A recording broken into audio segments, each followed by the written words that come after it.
सदाशिवाचा अवतार स्वामी निवृत्ती दातार. भगवान ज्ञानोबारायांचे गुरु शंकराचे अवतार आहे. म्हणून ज्या गुरूंचा अवतार आहे, महादेवाचा अवतार गुरु आहे, म्हणजे गुरूंचं मूळ रूप महादेव आहे. आपल्या समोर जे गुरु आहेत ते साक्षात शंकर आहे. मग भगवान शंकराविषयी किती आदर आणि किती प्रेम असेल. एका दृष्टीनं साक्षात महादेवच ज्ञानोबारायांचे गुरु आहेत.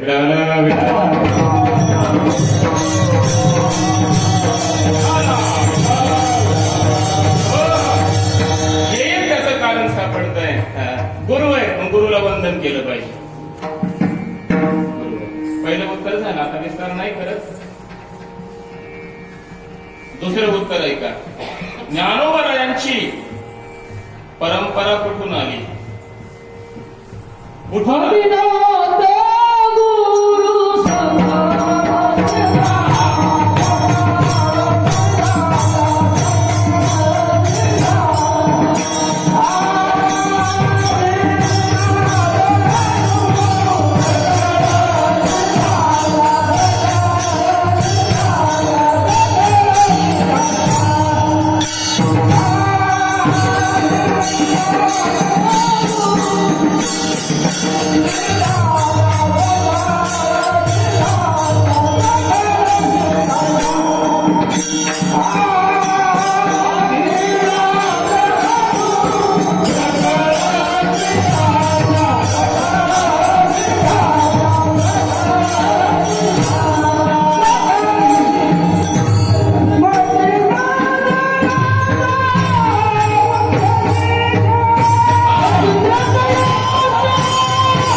लाईक शेअर कमेंट करून चॅनलला सबस्क्राईब करायला विसरू नका.